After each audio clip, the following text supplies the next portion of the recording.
بسم اللہ الرحمن الرحیم۔ سورۃ النساء مدنیۃ 150 او 60 او 70 او 70۔ سورہ نساء مدنی ہے اور اس میں 175 یا 76 یا 77 آیتیں ہیں۔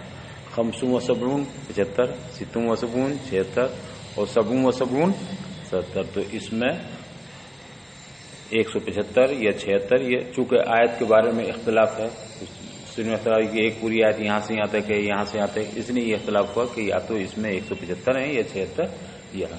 جیسے سورہ فاتحہ کی نہیں ہے، ایک روایت یہ ہے کہ اللہ کے رسول صلی اللہ علیہ وسلم نے فرمایا جب تلاوت کی بسم اللہ الرحمن الرحیم الحمد للہ رب العالمین، اور فرمایا یہ ایک آیت ہے۔ تو اب ظاہر سی بات ہے اس طرح کے اختلافات روایتوں میں ہیں، تو ان اختلافات کی بنیاد پر یہ فرق ہو سکتا ہے۔ اللہ کے نام سے شروع جو بڑا مہربان نہایت رحم والا۔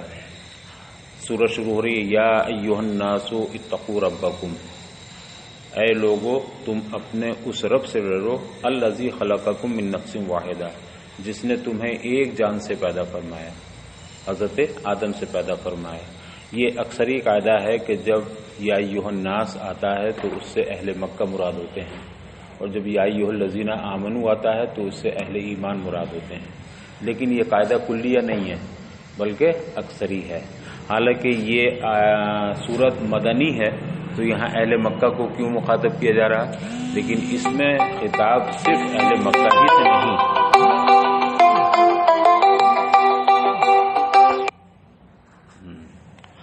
خطاب صرف اہل مکہ ہی سے نہیں ہے بلکہ روئے زمین کے تمام انسانوں سے یہ خطاب ہے، ہر قبیلے کے، ہر خطے کے، ہر مذہب، سب کو یہ خطاب ہے کہ اے لوگو، اے انسانوں، تم اس رب سے ڈرو۔ یہ ہو سکتا ہے حضرت مفسر کے نزدیک یہ راجح رہا ہو کہ انہوں نے اہل مکہ ہی کو مخاطب سمجھا، لیکن صحیح ہے کہ اس سے صرف اہل مکہ نہیں بلکہ روئے زمین کا ہر انسان مخاطب ہے۔ اپنے اس رب سے ڈرو، رب سے ڈرنے کا مطلب اے عقابہ، اس کے عذاب سے ڈرو۔ ایسا نہیں کہ اللہ سے ڈرو، اللہ سے ڈرو مطلب یہ کہ ارے اللہ کا نام مت لینا بہت ڈر لگتا، نہیں نماز اللہ کے نہ بالکل نہیں، بہت ڈر لگتا۔ اللہ سے ڈرنے مطلب اللہ کے عذاب سے ڈرو۔ مجھے یاد آتا ہے ایک صاحب نے حج سے آنے کے بعد کسی کا واقعہ سنایا تھا، کہنے لگے جب وہ حج سے آیا تو ہونا تو یہ چاہیے تھا کہ پکا نمازی بن جاتا حج سے واپسی کے بعد، اور حج کی مقبول ہونے کی ایک علامت یہ بھی ہے کہ اگر آدمی کے سفر حج سے واپسی پر اس کا اگر اپنا معمول بدل جائے، اس کے اعمال، اس کی کردار یہ سب بدل جائے اور وہ ڈھل جائے شرعی معاملات میں، تو سمجھیے اس کا حج مقبول ہو گیا، اور جو ویسے کے ویسے رہے چکنے گھڑے کی طرح تو اس کا حج قبول نہیں ہوا۔ یہ بھی ایک علامت بزرگوں نے لکھی ہے، علماء نے۔ تو اس کو حج سے آنے کے بعد نماز وغیرہ کی طرف بالکل نہیں گیا، تو کسی نے اس سے پوچھا یار حاجی صاحب تم بتاؤ حج کر کے آئے ہو اور آنے کے بعد تم ایک وقتی نماز نہیں پڑھتے، بتائیے کبھی مسجد میں نہیں آتے آپ؟ تو وہ کہنے لگا بھائی کیا بتاؤں، میں حرم شریف میں نماز پڑھنے کے بعد اب دنیا کی کسی مسجد میں ہوتا ہوں جی نہیں چاہتا، طبیعت ہی نہیں لگتی اب کہیں نماز پڑھنے میں۔ تو اب وہ پتہ نہیں حرم شریف کی تعریف کر رہا ہے یا کہہ رہا ہے اب تو صاحب حرم شریف میں نماز پڑھ لی ہے تو اس کے بعد تو کسی مسجد میں دل نہیں لگتا، کہاں جائے نماز پڑھنے کے لیے۔ یہ کتنی بڑی حماقت ہو اس کی بات ہے۔ تو اللہ سے ڈرو مطلب اللہ کے عذاب سے ڈرو، اور اللہ کے عذاب سے ڈرنے کا مطلب بِأَن تُطِيعُوهُ، تم اس کی اطاعت اور فرما برداری کرو۔ جب اس کی اطاعت فرما برداری کرو گے تو اللہ کے عذاب سے بچے رہو گے۔ الذی خلقکم، اپنے اس رب سے بچو، وہ اپنے اس رب سے ڈرو جس نے تمہیں پیدا کیا، من نفس واحدہ، ایک جان سے، یعنی حضرت آدم علیہ السلام سے پیدا کیا تمہیں، وخلق منہا زوجہا، اور پھر انہی آدم سے ان کا جوڑا پیدا فرمایا۔ اس وقت صرف ایک انسان جب حضرت آدم کی تخلیق ہوئی، پھر اس کے بعد انہی کی ایک پسلی سے حضرت حوا کو پیدا فرمایا۔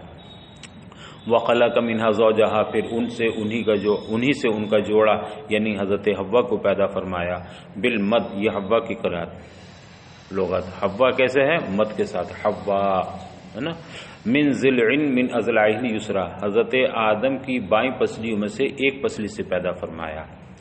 وبث فرق ونشر منہما من آدم و حوا، پھر ان دونوں سے حضرت آدم اور حضرت حوا سے بثا پھیلایا، بکھیر دیا، پھیلا دیا، رجالن کثیرا و نساء کثیرا، بہت سے مردوں کو اور بہت سی عورتوں کو۔ پہلے تو صرف حضرت آدم سے حضرت حوا کو پیدا کیا پسلی سے، اور پھر ان دونوں سے جو سلسلہ توالد تناسل چلا تو پھر دنیا میں تمام انسان، تمام مردوں اور پھیل گئے، پھر کثیر مردوں اور کثیر عورتوں کو پھیلایا، اور اس سلسلہ صبح قیامت تک جاری رہے گا۔ سب آدم ہی سے ہے نا، حضرت آدم و حوا سے۔ واتقوا اللہ الذی تساءلون، اور اس اللہ سے ڈرو جس کے واسطے سے تم آپس میں سوال کرتے ہو، ایک دوسرے سے مانگتے ہو۔ تساءلون بہ، جس اللہ کے واسطے سے تم مانگتے ہو اس اللہ سے ڈرو۔ فیہ ادغام التاء فی الاصل فی السین، ہو سکتا ہے حضرت مفسر کے سامنے جو نسخہ رہا ہو وہ تساءلون ہو، تو اسی قرأت کو کرتے ہیں۔ اس میں تا کا ادغام ہے دراصل سین کے اندر، اصل میں تھا تتساءلون، تتقابلون، تو تتساءلون میں تا کو سین سے بدلا اور سین کا سین میں ادغام کر دیا، کیا ہو گیا؟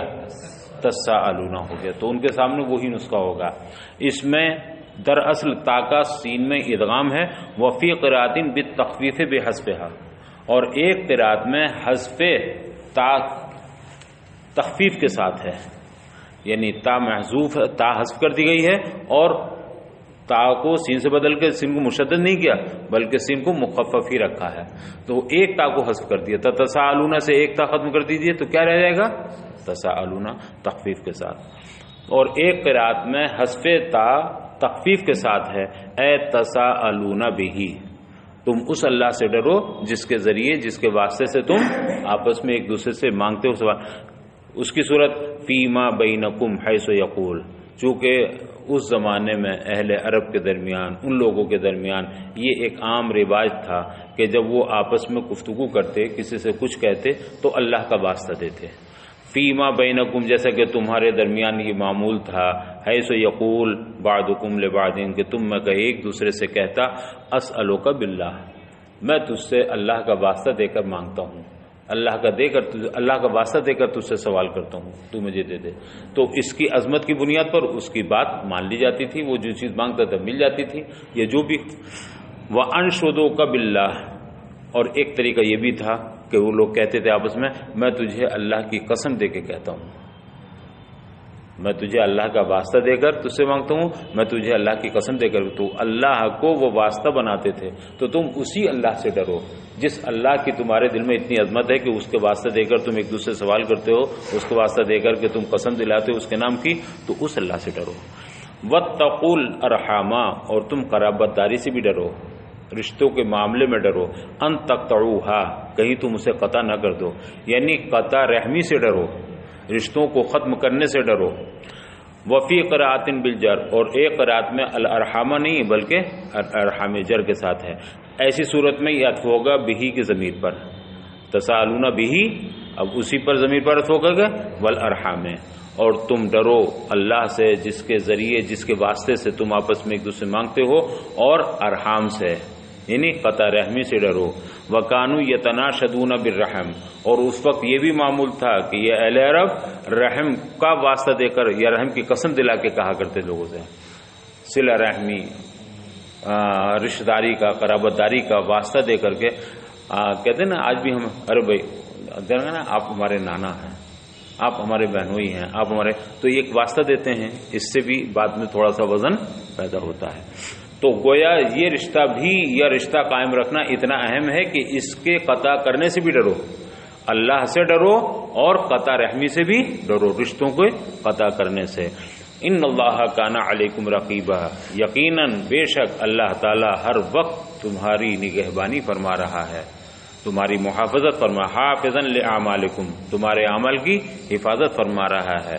فَيُجَازِيكُمْ بِهَا، تمہارے جتنے بھی اعمال ہیں اللہ تعالیٰ تمہیں اس کی پوری پوری جزا عطا فرمائے گا، بدلہ دے گا۔ اے لم یزل متصفا بذالک، یعنی اللہ تعالیٰ اس صفت کے ساتھ ہمیشہ قائم ہے، کس صفت کے ساتھ؟ رقیبہ، کہ وہ تمہارے کاموں کا نگہبان، تمہارے اعمال کا نگہبان ہے، تمہارا محافظ ہے۔ وَنَزَلَ فِي يَتِيمٍ طَلَبَ مِن وَلِيِّهِ مَالَهُ فَمَنَعَهُ۔ آگے آنے والی آیت کریمہ کا شان نزول ذکر کرتے ہیں حضرت مفسر، فرماتے ہیں کہ یہ آیت کریمہ ایک یتیم بچے کے تعلق سے نازل ہوئی جس نے اپنے ولی اور وصی سے اپنا مال مانگا تو اس نے مال دینے سے انکار کر دیا۔ معاملہ یہ تھا کہ دو بھائیوں میں سے ایک بھائی کا انتقال ہو گیا۔ جس بھائی کا انتقال ہوا تھا اس کا ایک چھوٹا بچہ تھا، تو اب جو زندہ رہا یہ چھوٹا بچہ اس کی کفالت میں دے دیا گیا، بھتیجا ہے تم اس کی کفالت کرو، اور اس کا اتنا مال ہے جو تمہارے بھائی نے چھوڑا ہے وہ سب اسی کا ہوگا، جب یہ بالغ ہو جائے بڑا ہو جائے تو اسے دے دینا۔ جب اس نے بڑے ہو کر کے اپنے مال کا مطالبہ کیا تو اس نے صاف انکار کر دیا، بھلے تمہارے بھائی کا یا تمہارے باپ کا میرے اوپر کوئی مال وال نہیں ہے۔ تو یہ آیت کریمہ نازل ہوئی کہ تم یتیم بچوں کے مال اس طرح ہڑپ نہ کرو، اس طرح نہ کھاؤ۔ وَآتُوا الْيَتَامَى ہے نا، آیت کریمہ نازل وَآتُوا الْيَتَامَى صِغَارَ الْأُولَىٰ لَا أَبَ لَهُمْ، اور تم چھوٹے یتیم بچوں کا مال ادا کرو، وہ یتیم بچے لا اب لہم جن کے باپ اب دنیا میں نہ رہے۔ ظاہر سی بات ہے دنیا سے باپ چلا گیا تو وہ یتیم ہو گیا۔ انسانوں میں یتیمیت باپ کے انتقال سے ہوتی ہے، انسان کا جب باپ مرتا ہے تو وہ یتیم کہلاتا ہے، ماں زندہ ہو یا نہ ہو۔ اور جانوروں میں اس کو الٹا ہے، جانوروں میں اگر ماں مر جاتی ہے تو اس کا بچہ یتیم ہو جاتا ہے۔ تو اب جس کے باپ دنیا میں نہیں رہے اور وہ چھوٹے بچے ہیں، ان کے مال تمہاری تحویل میں ہے، تمہاری ذمہ داری میں ہے، تو آتوا الیتامى تو ان کے مال وقت آنے پر ادا کر دو۔ وآتوا الیتامى اموالهم، اور تم یتیموں کے مال، یہ اولا جو ہے یہ اس میں اشارہ ہی ہے تلکا اور ذالکا کے دونوں کے معنی پر مشتمل ہے نا، تو یہ دونوں پر مشتمل ہے۔ اموالہم ان کے مال دے دو، اذا بلغوا کب ان کے مال دے دو؟ جب وہ بالغ ہو جائیں، ہوشیار ہو جائیں، سمجھدار ہو جائیں، تو اب ان کو کہو کہ اب تم اپنے حساب سے خرچہ ورچہ کرو، تم اپنا کام چلاؤ۔ ولا تتبدلوا الخبیث الحرام بالطیب الحلال، اور تم خبیث کو یعنی مال حرام کو طیب یعنی مال حلال کے سے نہ بدلو، تم حرام مال دے کر کے حلال مال نہ لو۔ اے تاخذوہ بدلہ، یعنی ایسا نہ ہو کہ تم حرام مال دے کر کے اور اپنے مال مطلب اپنا حرام مال دے کر کے اور یتیموں کا حلال مال لے لو۔ کما تفعلون من اخذ الجید من مال الیتیم، جس طرح تم مال یتیم کا عمدہ مال لے کر وجعل الردی من مالکم مکانہ، اور اس کی جگہ اپنا ردی مال رکھ کر کے ایسا کیا کرتے تھے۔ ان سے کہا گیا کہ تمہارا طریقہ یہ تھا کہ جب تمہارے پاس یتیموں کا مال رکھا جاتا تھا اور وہ اچھا ہوتا تھا تو تم اپنا ردی مال اس میں رکھ دیا کرتے تھے، اور ان کا اچھا مال، جیسے ابھی تمہارے پاس کوئی 100 روپے نئے نوٹوں کی گڈی رکھ کے چلا جائے کہ صاحب میں 1 مہینے بعد آپ سے لے لوں گا، یہ ہمارے 1000 روپے آپ رکھ لیجئے۔ 100 روپے کی گڈی مثلا 10,000 کی گڈی اس نے دے دی کہ آپ رکھ لیجیے، اور وہ نئی گڈی تھی بالکل۔ اب آپ نے کیا 10,000 آپ کو واپس کرنے ہیں، اب آپ نے جب بھی موقع دیکھا اس میں نیا نوٹ نکالا، پرانا رکھ دیا، اپنا والا نیا نکالا پرانا رکھ دیا۔ تو اس وقت ان لوگوں کا طریقہ یہ تھا کہ یتیموں کا مال لے لیا کرتے تھے، پھر اس میں اپنا مال، تو اپنا ردی مال اور یتیموں کا عمدہ مال لیا کرتے تھے۔ اس سے منع فرمایا گیا کہ یہ بھی نہ کرو تم۔ ولا تتبدلوا الخبیث الحرام بالطیب الحلال، اور تم خبیث کو یعنی حرام کو طیب یعنی حلال سے نہ بدلو۔ اے تاخذوہ بدلہ، یعنی تم اس کو حرام کے بدلے میں لے لو۔ کما تفعلون من اخذ الجید من مال الیتیم، جس طرح مال یتیم کے عمدہ مال کو لے کر اور اپنے ردی مال کو اس کی جگہ میں رکھ کر، مکانہ ہو اس عمدہ مال کی جگہ میں رکھ کر، تفعلون کما تفعلون جیسا تم یہ پہلے کیا کرتے تھے، اب ایسا نہ کرو۔ ولا تأکلوا اموالهم مذمومۃ الی اموالکم، اور تم اپنے اموال کے ساتھ ان کا مال ملا کر بھی نہ کھاؤ، یعنی ان کا مال اپنے مال میں ملا لو، ایسے بھی نہ کھاؤ۔ مطلب یہ نہیں ہے کہ صاف طور پر ان کا مال اپنے مال ملا کر نہ کھاؤ، نہیں، بلکہ کوئی ایسا کام بھی نہ کرو جس میں کوئی خلط ملط اس طرح کا ہو اور پتہ چلے شبہ میں بھی ان کا مال تمہارے پاس آ جائے۔ یعنی احتیاط زبردست ہے، تاکید ہے کہ تم ایسا بھی نہ کرو کہ خلط ملط کر کر کے گھال میل کر کر کے اور اس طرح کوئی راستہ نکال کر، اس طرح کوئی ہیلا اور بہانہ تلاش کر کے ان کا مال کھانے لگو، تو ایسا نہ کرو۔ ولا تاکلوا اموالهم مذمومۃ الی اموالکم، اور تم اپنے اموال کے ساتھ یا ان کے اموال کے ساتھ اپنا مال ملا کر بھی نہ کھاؤ. انہو اے اکلوہا کان حوبا ذنبا کبیرا عظیما، اس لیے کہ تمہارا اس طرح گھال مل کر کے مال کھانا، یتیموں کا اپنے مال کے ساتھ مال ملا کر کے کھانا، یہ بھی کیا ہے؟ کان حوبا ذنبا، یہ بھی بڑا گناہ ہے. کبیرن بہت بڑا گناہ ہے، کبیرن نے عظیمن، تو گویا یہ گناہ کبیرہ ہے اور گناہ عظیم ہے، ایسا بھی نہ کرنا. تو براہ راست بھی ان کا مال نہ کھاؤ اور اپنے مال میں ملا کر کے بھی نہ کھاؤ، کسی صورت سے بھی ان کا مال اگر تمہیں کھانا ہوگا تو یہ گناہ کبیر، گناہ عظیم ہے. ولما نزلت تحرج من ولایت الیتامى، کہتے ہیں جب یہ آیت کریمہ نازل ہوئی کہ تم یتیموں کا مال انہیں دے دو اور خبیث مال کے ساتھ طیب مال نہ ملاؤ اور ان کے مالوں کو اپنے مالوں کے ساتھ نہ شامل کرو، تو جب یہ آیت نازل ہوئی تو تحرجوا من ولایت الیتامى، تو لوگوں کو یتیموں کی کفالت میں بڑا حجر واقع ہونے لگا، بڑی پریشانی انہیں سامنے آنے لگی. وَكَانَ فِيهِمْ مِنْ تَحْتِهِ الْأَشْرُ وَالثَّمَانُ مِنَ الْأَزْوَاجِ، جبکہ اس وقت ان لوگوں کے نکاح میں ان کے ماتحت 10 اور 8 عورتیں ہوا کرتی تھیں، بیویاں ہوا کرتی تھیں. فَلَا يَعْدِلُ بَيْنَهُنَّ، وہ ان کے درمیان عدل نہیں کرتے تھے. دیکھیے یہ آیت اس وقت نازل ہوئی جب لوگوں کو یہ بڑی پریشانی ہونے لگی کہ بتائیے اس کے 5,000 روپے تھے یتیم بچے کے، ہمارے بھی تھے 20,000 روپے، اب ہم نے ملا دیے، کبھی کوئی دینا ہے کبھی سے لینا ہے، تو یہ تو ہو ہی جاتا ہے، لیکن اب ہم ایک ایک پیسہ بالکل ان کا الگ رکھیں گے، یہ تو بڑا مشکل حساب ہو جائے گا.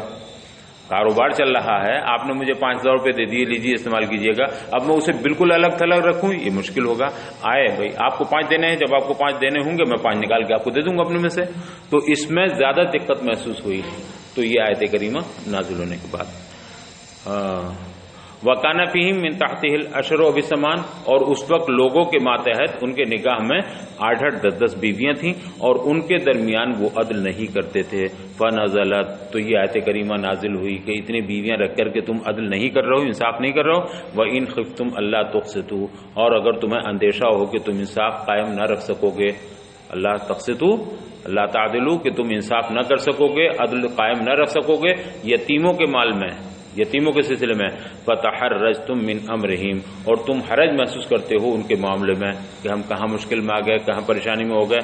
فَخَافُوا أَيْضًا، اور تم یہ بھی خوف کرتے ہو، فَخَافُوا یہ امر کا صیغہ ماضی نہیں، اور اگر تم یہ بھی خوف اور اندیشہ کرتے ہو اللہ تعدلوا بین النساء، کہ تم عورتوں کے درمیان بھی عدل قائم نہ رکھ سکو گے. اذا نکحتموہن، اگر تم ان سے نکاح کر لو، انہیں منکوحہ بنا لو، تو تم عورتوں کے درمیان بھی عدل و انصاف قائم نہ رکھ سکو گے. اگر تمہیں یہ اندیشہ تو فنکحوا تزوجوا، تو تم نکاح کرو. ماں یہ معنی میں من کے ہے، چونکہ عورت ذوی العقول ہی میں سے ہے نا، تو ماں معنی میں من کے ہے، تو تم نکاح کرو. من تابا، ماں بوانے من، ماں تابا لکم من النساء مثنی و ثلاث و رباع، تو اب تم اپنی پسندیدہ عورتوں میں سے 2 سے 3 سے 4 سے نکاح کر لو، کر سکتے ہو. ہاں اے اسنین، یعنی مثنی کا معنی ہے اسنین، اور ثلاث کا معنی ہے ثلاثن، اور رباع کا معنی ہے اربعان، تو تم 2 3 4 سے نکاح. ولا تزیدوا علی ذلک، لیکن اس 4 کے عدد پر اضافہ مت کرنا، اس سے آگے مت بڑھنا. زیادہ کتنے؟ 4 تک. اچھا جی، بعض حضرات نے لکھا کہ یہاں مثنی ثلاثہ رباع کہنے کی کیا ضرورت تھی، سیدھے سے کہتے اسنین کہتے، ثلاثن کہتے تھے، ربع. تو اس کی وجہ یہ ہے کہ یہاں بھی چونکہ تقسیم احاد ہے، یہ خطاب سارے لوگوں کو ہے، اور سارے لوگوں کا جب خطاب ہوتا ہے تو اس وقت یہی انداز اختیار کیا تھا. مثلا میں نے 5 لوگوں کو لے کر کے اور 25 چیزیں کوئی چیزیں لو بھائی 5 بانٹ لو، تو بالکل واضح اس کا مفہوم ہے کہ ہر آدمی کے ہاتھ میں کتنے آئیں گی، اس میں 5 آئیں گی. تو جب سامنے بھی جمع ہے، مجمع ہے، اور ادھر بھی جمع ہے، ہم 25 عدد دے رہے ہیں، تو کیا کہتے ہیں بھائی 5 بانٹ لو، 2 بانٹ لو، 3. تو اس طرح کہا گیا انسانوں سے کہ تم شادی کرو کتنی عورتوں سے، سب کو خطاب نہیں ہے، تو تم اپنی مرضی کے مطابق اپنی پسندیدہ 2 3 4 جتنی عورتوں سے چاہو شادی کرو.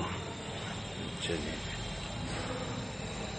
یہاں یہ بھی ذہن میں رکھو کہ مثنی و ثلاثہ و رباع یہ واو عاطفہ بھی نہیں ہے، ورنہ ایک شبہ یہ ہوگا کہ 2 سے اور 3 سے اور 4 سے، تو کتنی ہو جائیں گی؟ 2 اور 3 5 اور 4 9 سے ہو جائیں گی۔ اور بعد میں تو اس سے بھی آگے بڑھ کر کے کچھ لوگ تو ایسے نکلے بولے نہیں صرف 9 کا مجموعہ نہیں ہے بلکہ 2 2 کتنی ہوئی 4 اور 3 3 6، تو 4 اور 6 10 اور 4 4 بولے 18 عورتوں سے نکاح کر سکتا ہے، انہوں نے یہاں تک کہہ دیا۔ ہاں تو یہ بالکل اس طرز اسلوب کے خلاف ہے۔ اچھا جی، اور بعض تو اتنے آگے چلے گئے، اتنا غلو کیا، بولے یہ تو ایک بطور تمثیل حکم دیا گیا ہے کہ تم نکاح کرو اپنی پسند سے 2 2 3 3 4 4۔ اب یہ آگے ذکر نہیں گا، ورنہ تو 5 5 10 10 20 20 100 100 50 50 1000 1000 جتنے سے چاہو، یہ کوئی تحدید نہیں ہے۔ یہ عام طور پہ جیسے کہہ دیتے ہیں بس ہاں بھائی جاؤ، ارے ٹھیک ہے 20 25 30 جتنا ہوا، تو 20 25 30 کا مطلب 31 نہیں، ایسا نہیں ہے، بلکہ 20 25 کہہ دیا، اگر 40 ہیں تو آپ 40 لے آؤ، کوئی بات نہیں ہے۔ تو یہ ایک مثال کے طور پر کہا گیا۔ فَإِنْ خِفْتُمْ أَلَّا تَعْدِلُوا فِيهِنَّ، اب اگر تمہیں اس بات کا اندیشہ ہو کہ تم ان 4 بیویوں کے درمیان یا ایک سے زائد 2 3 4 اگر ان کے درمیان تم انصاف قائم نہ رکھ سکو، بالنفقۃ والقسم، انصاف کس چیز میں؟ ایک تو خرچ میں، تم دونوں کو برابر نہیں کھلا پا رہے، دونوں کو برابر نہیں پہنا پا رہے، دونوں کے رہنے کی نہیں آسائش ہم برابر نہیں دے پا رہے، تو یا تو ان کے رہنے کھانے پینے میں، اور یا قسم یعنی باری مقرر کرنے میں۔ اگر تمہیں ان دونوں چیزوں میں اندیشہ ہو کہ تم انصاف قائم نہ رکھ سکو گے، فواحدۃ، تو کتنی عورتوں سے نکاح کرو؟ اگر یہ شرطیں پر عمل کر سکتے ہو، اتنی تمہاری آمدنی یا اتنی حیثیت ہے کہ تم 2 کا خرچہ اٹھا سکتے ہو برابر برابر، یا 4 کا، تب 4 کرو، اور اگر ایسا نہیں ہے تو پھر ایک ہی سے شادی کرو۔ فواحدۃ انکحوها، تو پھر واحدہ سے ایک سے نکاح کرو۔ او اقتصروا علی ما ملکت ایمانکم، یا تم اپنی مملوکہ باندیوں پر ہی اکتفا کر لو۔ یہ تیسری صورت ہوئی۔ اگر استطاعت ہے، قوت ہے تو 4 سے کر سکتے ہو، 4 تک کر سکتے ہو، نہیں ہے تو 1 سے کرو۔ اور اگر ایسی بھی قوت استطاعت نہیں ہے تو تم اپنی باندیاں رکھ لو، چونکہ باندیاں رکھنے میں اتنی ذمہ داری نہیں ہوتی جتنی بیوی کی ہوتی ہے، باندی کے حقوق بنسبت بیوی کے کم ہوتے ہیں، بیوی کے نخرے زیادہ ہوتے ہیں، باندی ہوتی ہے اس کے نخرے اتنے نہیں ہوتے ہیں۔ یا تم اکتفا کرو اپنی مملوکہ باندیوں پر، من الاماء باندیوں پر، ہے نا، اذ لیس لہن من الحقوق ما للزوجات، اس لیے کہ باندیوں کے اتنے حقوق نہیں ہیں جتنے حقوق شوہروں کے، بیویوں کے ہوتے ہیں۔ ذالکا، اور یہ یعنی صرف 4 سے نکاح کرنا یا فقط 1 سے نکاح کرنا یا صرف باندی پر اختصار کرنا، اکتفا کرنا، ادنا اقرب الی اللہ تعولوا، یہ اس سے زیادہ قریب اور زیادہ نزدیک ہے کہ تم کسی ایک طرف نہ جھک جاؤ۔ اللہ تعولوا تجورو، کہ تم کسی پر ظلم نہ کرنے لگو۔ ظاہر سی بات ہے 2 تو کر لی، 3 تو کر لی، لیکن اب تم سے انصاف نہیں ہو پا رہا تو تم ظالم بنو گے، ظلم کرو گے، ایک طرف جھک کر کے اپنی عاقبت خراب کرو گے۔ اب تم 2 کر ہی نہیں رہے، 3 کر ہی نہیں رہے، صرف 1 ہی کی ہے، تو یہ آسان ہے کہ نہیں تمہارے لیے؟ تو یہ اس سے زیادہ نزدیک ہے کہ تم کوئی ناانصافی کر بیٹھو یا کسی ایک طرف جھک جاؤ۔ ایک طرف جھکنے کا تو تصور اس وقت ہوگا جبکہ 1 سے زیادہ ہوں گی، اور جب 1 سے زیادہ ہے ہی نہیں تو کوئی مسئلہ ہی نہیں ہے ظلم زیادتی کا۔ وَآتُوا النِّسَاءَ صَدُقَاتِهِنَّ، اور تم بیویوں کو ان کے مہر بھی ادا کرو۔ یہ صدقات جمع ہے صدقاتن کی، معنی کیا ہے؟ مہورہن، بیویوں کے مہر ادا کرو، نحلتن، اور یہ مہر خوش دلی کے ساتھ ادا کرو۔ یہ نحلتن مصدر ہے، مفعول مطلق ہے، عطیتن سے، یہ چونکہ یہ جس کا مفعول مطلق بننا ہے وہ آتو ہے، واتو، اور انہیں مہر ادا کرو۔ نحلتن کس طرح ادا کرو؟ خوش دلی کے ساتھ ادا کرو، رضامندی کے ساتھ ادا کرو۔ تو یہاں اس کا مفعول مطلق بننا صحیح نہیں تھا کہ اس کے مادے سے نہیں ہے، تو کہا یا آتو کس سے ہے؟ آتو کے معنی ہے آتو، آتو معنی میں آتو کے ہے، اور چونکہ یہ نحلتن مصدر عطیتن کے معنی میں ہے تو اس کا مادہ کیا ہو جائے گا؟ وہی عطا مادہ ہو جائے گا، تو مادہ 1 ہو گیا دونوں کا، لہذا اس سے مفعول مطلق بننا اس کا صحیح ہو جائے گا۔ تو یہ مصدر ہے، اور یہ شبہ نہ ہو کہ اس کا مادہ کچھ اور ہے، اور آتو جو اس کا فعل ہے اس کا مادہ الگ ہے، ایسا نہیں، بلکہ یہ نحلہ کس کے معنی میں ہے؟ عطیہ کے معنی میں ہے۔ ان طیب نفس، یعنی خوش دلی کے ساتھ تم ان کو ان کا مہر ادا کرو، طیب نفس کے ساتھ۔ فَإِن طِبْنَا لَكُمْ عَنْ شَيْءٍ مِّنْهُ۔ بعض جگہوں پر آج بھی یہ جہالت ہے کہ مہر نہیں دیتے، اس میں جھنجٹ کرتے ہیں، بیویوں کو ٹہلاتے رہتے ہیں، ارے ٹھیک ہے لے لینا، اور کہیں کہیں تو جہالت اتنی عام تھی کہ وہ پہلے ہی دن معاف کرانے کے چکر میں رہتا کہ میرے اوپر سر پہ بوجھ ہی نہ رہے۔ نہیں، اس سے منع کیا گیا ہے، یہ صحیح نہیں ہے۔ ارے انہیں پلا دی تھی کہ نہیں؟ اچھا اچھا، ہے کیا؟ اچھا اچھا، ہاں، تو ایسا نہ کرو، بلکہ ان کا مہر اپنی حیثیت کے مطابق باندھو، اور اس میں اس کی بھی حیثیت ملحوظ رکھو، اور جتنی تمہاری حیثیت ہے اتنا مہر باندھ کر کے اسے ادا کر دو۔ بعض جگہوں پر یہ ہوتا ہے کہ یار مہر باندھو، جتنا چاہو باندھو، دینا تھوڑی ہے، نہ اس کی بھی سخت ممانعت ہے۔ آپ 50,000 کے لائق نہیں ہو، 50,000 نہ باندھو، 20,000 کا باندھو، 10,000 کا باندھو، مگر 10,000 دینے کی نیت رکھو، اور ٹھیک 10,000 لے کر کے اور خوش دلی کے ساتھ، خوشی کے ساتھ، خوشگوار ماحول میں جا کے 10,000 ادا کرو، اس لیے کہ وہ اس کا کیا ہے؟ قرض ہے تمہارے ذمہ۔ تو یہ تمہاری ذمہ داری ہے کہ تم خوش دلی کے ساتھ اس کو ادا کر دو، اس کا مہر۔ پھر فَإِن طِبْنَا لَكُمْ عَنْ شَيْءٍ، چونکہ اس دور جاہلیت میں یہ بھی تھا کہ مہر نہیں دیتے تھے، مہر کو روک لیتے تھے، اس کی ادائیگی میں بھی ظلم ہوتا تھا۔ پھر یہ ہے فَإِن طِبْنَا لَكُمْ عَنْ شَيْءٍ مِّنْهُ نَفْسًا، اور اگر یہ بیویاں اپنی طبیعت سے، اپنی خوشی سے، ہے نا، اپنی از خود اپنی خوشی سے اگر اس مہر میں سے کچھ تمہیں دینا چاہیں، فَإِن طِبْنَا، اپنی خوشی کے ساتھ اس مہر میں سے تمہاری نہیں کچھ حصہ کر دیں۔ یہ نفساً تمیز ہے، اور محول عن الفاعل، یعنی فاعل سے بدل کر کے یہ تمیز بنی ہے، فاعل سے منقول ہو کر کے۔ فاعل سے بدل کا مطلب یہ ہے کہ پہلے نفساً یہ فاعل ہی تھا، عبارت کیا تھی؟ ان تابت انفسہن، تو یہ انفس کیا بنا تابت کا؟ فاعل، تو یہ فاعل سے بدل کر کے اب کیا ہے یہاں؟ نفساً منصوب ہے، تمیز بنی ہے۔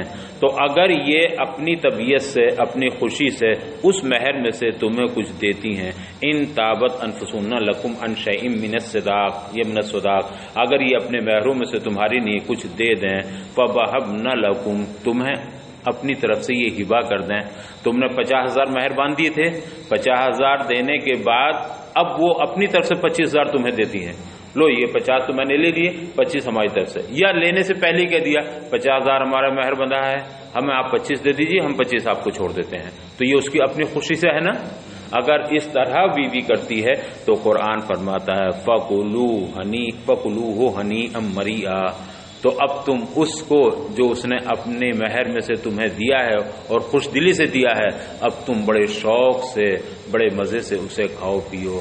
اعلیٰ حضرت کا ترجمہ کیا؟ رچتا پچتا، یعنی خوب مزے لے کر کے، خوب شوق سے کھاؤ۔ اب اس میں تمہاری نہیں کوئی معاملہ نہیں ہے، نہ آخرت میں مواخذے کا خطرہ ہے اور نہ دنیا میں کسی سرفائی کا۔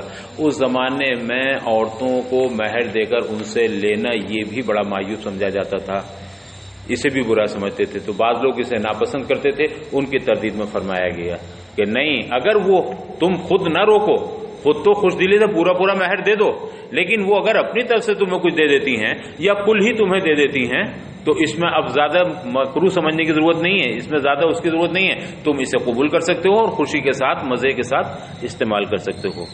فَكُلُوهُ هَنِيئًا طَيِّبًا مَرِيئًا مَحْمُودَ الْعَاقِبَةِ، تو تم اسے مزے لے کر کے، خوب خوش دلی کے ساتھ مزے لے کر کے، خوشگوار ماحول میں اسے لے کر کھا سکتے ہو۔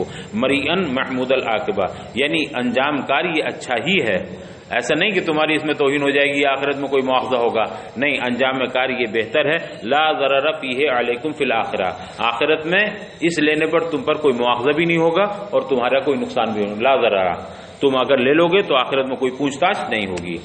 نزل ردًا علی من کرہ ذلک، یہ آیت کریمہ اس شخص کے رد میں نازل ہوئی ہے جو اس چیز کو ناپسند کرتا تھا، مکروہ جانتا تھا، یعنی عورتوں سے مہر چاہے وہ خود مانگے یا عورت خود دے، اس کو ناپسند کرتے تھے، اس کے رد میں یہ نازل ہوئی۔ ولا تؤتوها السفهاء، اور اے اولیاء ان کم عقلوں کو تم ابھی مال مت دو، المبذرین جو فضول خرچی کرنے والے ہیں، نا سمجھ ہیں، ابھی کم عقل ہیں، سفہا کم عقل ہیں، ان کو ان کا مال نہ دو، وہ چاہے مرد ہوں یا عورتیں ہوں یا بچے ہوں۔ اموالکم، ہے نا. اپنے مال نہ دو، یعنی جو مال تمہارے قبضے میں ہے، تمہارے پاس رکھے ہوئے وہ مال انہیں مت دو. مال تو یہ انہی کے ہیں. اموالکم کیوں کہا گیا؟ کہ تمہارے قبضے میں ہے، تمہاری تحویل میں ہے. اے اموالہم، دیکھو اس کی تفسیر آ گئی نا. اموالکم معنی میں اموالہم کے، یعنی ان بیوقوفوں کے یا ان کم عقلوں کے مال جو تمہارے پاس رکھے ہوئے ہیں انہیں ان کے مال نہ دو. التی فی ایدیکم، وہ مال جو تمہارے قبضے میں ہیں ابھی نہ دو. التی جعل اللہ لکم قیاما، وہ مال جسے اللہ نے تمہارے لیے سہارا بنا دیا ہے. یہ قیامن مصدر ہے، قامت ہے. اے تقوم بمعاشکم، یعنی تمہاری معیشت، تمہارا معاش اور تمہارے اولاد کی اصلاح اس کے ساتھ قائم ہے، تم اس کے ذمہ دار ہو. فَيَضِيعُهَا فِي غَيْرِ وَجْهِهَا، وہ اس کو ناحق جگہ پر بے وجہ خرچ کر ڈالیں گے. فی غیر وجہ یعنی جہاں ضرورت نہیں ہوگی، بے ضرورت بے محل اس کو خرچ کر دیں گے. وفی قرات قیامن، اور ایک قرات میں قیامن ہے جو قیمتن کی جمع ہے. ما تقوم بہ، اور قیمت کسے کہتے ہیں؟ جس سے سامان کی قیمت متعین کی جاتی ہے، سامان کی حیثیت، امتیاع کی حیثیت متعین کی جاتی ہے. ورزقوہم فیہا، اور تم اس مال میں سے انہیں کھلاؤ، ان کو دو. اطعموہم منہا، یعنی تمہارے پاس جو مال رکھا ہوا ہے ان کم عقلوں کا اسی مال میں سے کھلاؤ. کوئی کم عقل ہے، نادان ہے، اس کے 10,000 روپے تمہارے پاس رکھ دیے گئے ہیں اور اس کی ذمہ داری تمہیں دے دی گئی ہے، تو اب اس کے کھانے پہننے کا خرچہ کس میں سے کرو گے؟ تم اپنے پاس سے نہ کرو، اسی میں سے کرو، مگر اسے نہ دو. اس لیے کہ وہ کم عقل ہے، ابھی سمجھتا نہیں، شعور نہیں ہے. اس کے ہاتھ میں 10,000 آ جائیں گے تو وہ تو ہوٹلوں میں جا کر کے سب برابر کر دے گا، اپنے اوباش دوستوں کے ساتھ رہ کر کے تباہ کر. تو اسے پریشان بھی نہ کرو، کھانے کی جتنے ضرورت ہے اسے کھانے کی بھی دو، پہننے کی ضرورت ہے تو اسے اسی میں سے پہننے کی نہیں بھی دو. ورزقوہم فیہا، اور انہیں اسی میں سے دو کھانے کے لیے. وقسوہم، اور انہیں پہننے کی نہیں بھی اسی میں سے دو. وقولوا لہم قولا معروفا، اور تم ان سے ایک اچھی بات، ایک بھلی بات ان سے کہتے رہو. عدوہم عدتا جمیلتا باعطائہم اموالہم اذا رشدوا، ان سے وعدہ کرتے رہو، خوبصورت وعدہ. عدتا جمیلہ، ان سے ان کے اموال کے دینے کا وعدہ کرتے رہو. اذا رشدوا، جب وہ بالغ ہو جائیں گے، سمجھدار ہو جائیں گے.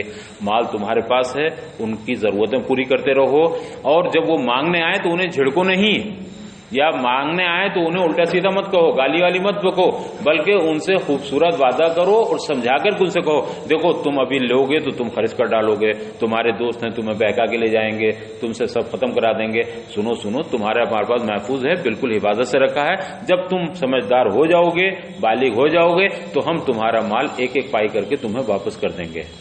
تو ان سے وعدہ بھی کرو تو ہاں، مطلب وہ کھوہڑ انداز میں نہیں یا بہت ترش روح ہو کر کے نہیں، بلکہ میٹھے انداز میں، خوبصورت انداز میں ان سے وعدہ کرتے رہو کہ اطمینان رکھو یہ پیسہ تمہارا ہی ہے، ہم تمہیں کو دے دیں گے.